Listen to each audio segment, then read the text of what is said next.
Amity Silks, Kanchipuram Saree Store, now in Vijayawada. Exclusive Pattu Sarees, Salwas and Lehengas. Welcome to Suman TV. Cabbage తోటి 4-5 రకాల కూరలు చేసుకున్నామండి. Cabbage ఆవపెట్టి కూర చేద్దాం. మామూలుగా ఈ శీతాకాలంలో ఆవకూరలు చాలా మంచివండి. ఆవాలు ఒంట్లో వేడిని పెంచుతాయి, జలుబు అవి తగ్గిస్తాయి, హీట్ పెరగటం వల్ల చలి తగ్గుతుంది. మన వైపు ఆవ నూనె రాసుకునే అలవాటు ఉండదు కదా, అందుకని కూరల్లో కనుక కొంచెం ఆవపిండిని యాడ్ చేసుకుంటే చాలా బాగుంటుంది. సింపుల్ పచ్చళ్ళు చేసుకుంటాను చూడండి, ఆవేసి దోస ఆవకాయలు, తర్వాత ఈ మన చాలా చిన్న చిన్న ఆవకాయలు, టమాటా ఆవకాయలు అలాంటివి వేసుకుంటే ఈ సీజన్కి చాలా మంచిది. అన్ని సీజన్స్లోనూ బాగానే ఉంటుంది, ఈ సీజన్లో మంచిదన్నమాట. ముందు క్యాబేజీ సన్నగా తరిగేసి ఒక గిన్నెలో వేసి కడిగే శుభ్రంగా నీళ్ళల్లో వేసి 2-3 పొంగులు రానిస్తే ఉడికిపోతుంది. ఉడికిచ్చేసుకున్న క్యాబేజీతోటి కూర సింపుల్గా అయిపోతుంది. వర్షాకాలము శీతాకాలము ఆవపెట్టిన కూరలు, ఆవపెట్టిన పెరుగు పచ్చళ్ళు చాలా మంచిదండి. కొంచెం డైజెషన్ లెవెల్స్ని కూడా పెంచుతుంది. హైలో పెట్టి ఒక 2 పొంగులు రానిస్తే కూర ఉడికితే చాలు. మనకి చిటికెడు పసుపు కూడా దీనికి యాడ్ చేద్దాము. నిండా పోసినా ఏం కాదండి, లోపల నుంచి నీరు ఉడికొచ్చేస్తుంది, చక్కగా ఉడికిపోతుంది కూర. ఈ లోపల ఏం చేద్దామంటే మనం దీనికి ఒక చిన్న ఉసిరికాయ అంత చింతపండు, ఇది 1/2 kg ఉందండి క్యాబేజీ, 1/2 కిలో పువ్వు మొత్తం తరిగేసాము. ఒక నిమ్మకాయ కంటే చిన్నది, ఉసిరికాయ కంటే పెద్దది అంత చింతపండు తీసుకుని దీన్ని నీళ్ళల్లో వేసి నానబెడదాం. తర్వాత ఒక పెద్ద స్పూను ఆవాలు తీసుకుని దీంట్లోకి ఓ 2 ఎండుమిరపకాయలు ముక్కలు చేసి వేసేసి ఇందులో కూడా నీళ్ళు పోసి పక్కన పెడితే మనం ఆవ పెట్టేటప్పుడు ఇది నూరేసి వేసేస్తామన్నమాట.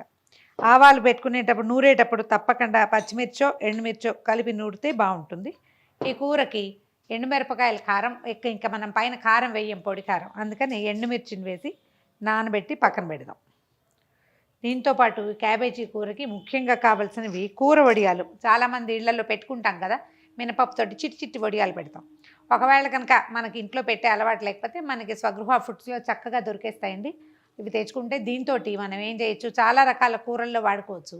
వేసుకునే సైడ్ డిష్ కంటే మనం వేయించి పక్కన పెట్టుకుంటే చారులోకో సాంబార్లోకో నలుచుకోవచ్చు అనుకోండి. దీంతో పులుసు కూర చేసే విధానం కూడా ఉంది, నెక్స్ట్ టైం అది చూపిస్తాను. కూర వడియాలు ఉంటే వీటిని దగ్గర పెట్టుకోండి. ఇది ఉడికాక వీటి సంగతి చూద్దాం. క్యాబేజీ ఉడికిపోయిందండి, పసుపు వేసాం కదా, అంత చక్కగా ఈవెన్గా పసుపు అయింది. దీన్ని వడబోసేయండి, వార్చి పక్కన పెట్టేసుకుంటే సరిపోతుంది. క్యాబేజీ ఉడకపెట్టిన నీళ్లు పారబోయాలా అనుకోకండి, పారబోయక్కర్లేదండి. మీకు ఈ క్యాబేజ్ వాసన నచ్చితే రొట్టెల పిండిలో పోసి కలిపేసుకోవచ్చు. ఏదైనా సూప్ లాంటిది క్లియర్ సూపులు చేసుకుంటాం, వాటిలలో వాడుకోవచ్చు. మొన్న ఒక గుమ్మడికాయ సూప్ చూపించాం, అందులో కూడా వాడుకోవచ్చు. వేస్ట్ చేయకుండా, అంటే అందులో ఎన్నో కొన్ని న్యూట్రియంట్స్ దిగుతాయి కాబట్టి. దీనికి ఏం చేద్దామంటే ఒక చిన్న మందపాటి గిన్నె పెట్టుకుందాము. 2 మూకుళ్ళు పెట్టకుండా ఒకే మూకుడులో చేసుకుందాం. సరిపడా నూనె వేసుకోవటము. దీనికి నెయ్యి ఎక్కర్లేదండి, ఈ కూరలకి నూనె. ఇప్పుడు ఇంత కూరకి ఇది 1/2 kg ఉంది కదా, ఒక గుప్పెడు వడియాలు, వడియాలు వేపేసి ఈ నూనెలో తిరగమాత వేసేసుకుంటాం అన్నమాట.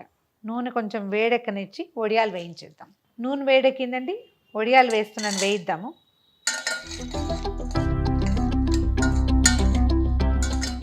నిజానికి ఈ కూరకే అయితే ఇంత నూనె కల్లా కొంచెం తగ్గించవచ్చు. వడియాలు కూడా ఉన్నాయి కాబట్టి కాస్త ఆయిల్ ఎక్కువ వేసాను.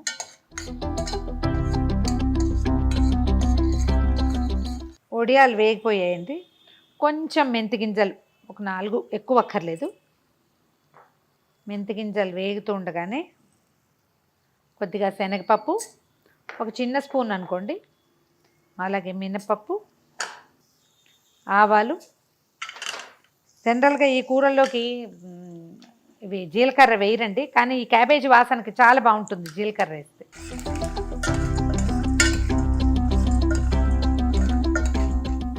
పోపు కొంచెం వేగనిచ్చి 2 ఎండుమిర్చి కూడా వేసేద్దాము. కొద్దిగా ఇంగువ, ఓ 2 పచ్చిమిరపకాయ ముక్కలు, 2 రెబ్బల కరివేపాకు.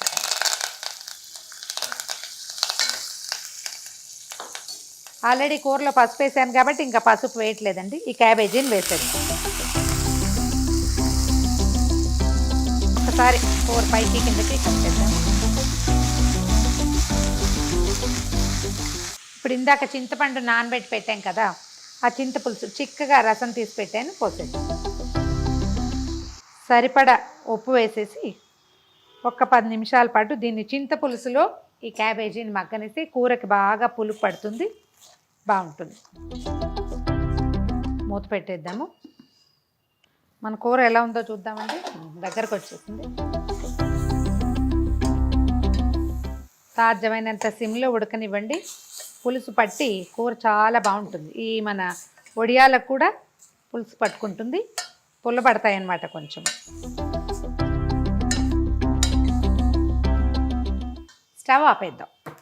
స్టవ్ ఆఫ్ చేసేసి ఇప్పుడు ఏం చేద్దాం, మనం ఈ ఆవాలు ఎండుమిర్చి నానబెట్టాం కదా, దీన్ని ఒక చిన్న బ్లెండర్లోనో గ్రైండర్లోనో మిక్సీ జార్లోనో లేకపోతే మీకు రోలు సెల్బట్టాలు ఏమంటారు దాన్ని, సన్నికల్లు లాంటిది అలవాటు ఉంటే దాని మీదైనా ఒకసారి వేసి చక్కగా మెత్తగా నూరేద్దాము.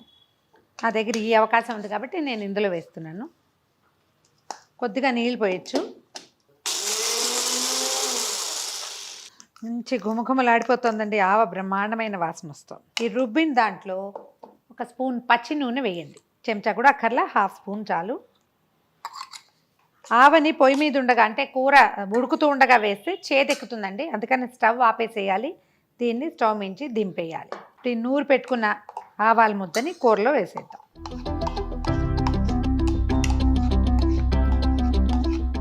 ఇంక ఇందులో మనం వేసిన కారం ఏం లేదండి, పోపులో వేసిన పచ్చిమిర్చి ఎండుమిర్చే కదా, మొత్తం కూరంతా కలిసేలాగా కలిపేద్దాం. వడియాలు, వేగిన వడియాల వాసన ఈ ఆవ వాసన కలిసి ఎక్సలెంట్గా ఉంటుందండి, భలే రుచిగా ఉంటుంది. అంటే మనకి ఈ టేస్ట్ ఉండాలి, అది కూడా ఒకటి ఉంది, ఆవ తినే అలవాటు ఉండాలి. లేదా ఒకసారి ట్రై చేసి చూస్తే దీని రుచి అర్థమైందంటే మనం ప్రతి సంవత్సరం చేసుకుంటాం. ఇంకా ఆవకూరల్ని కొంచెం ఊరనివ్వాలండి. చేయగానే ప్లేట్లో వేసుకుంటే అంత బాగోదు, అంటే రుచి రాదు పూర్తిగా. 1 గంట 2 గంటలు ఆగితే ఇది చల్లారితే చాలా బాగుంటుంది. పొద్దున్న చేసింది సాయంత్రానికి మరీ రుచిగా ఉంటుంది. ట్రై చేసి చూడండి.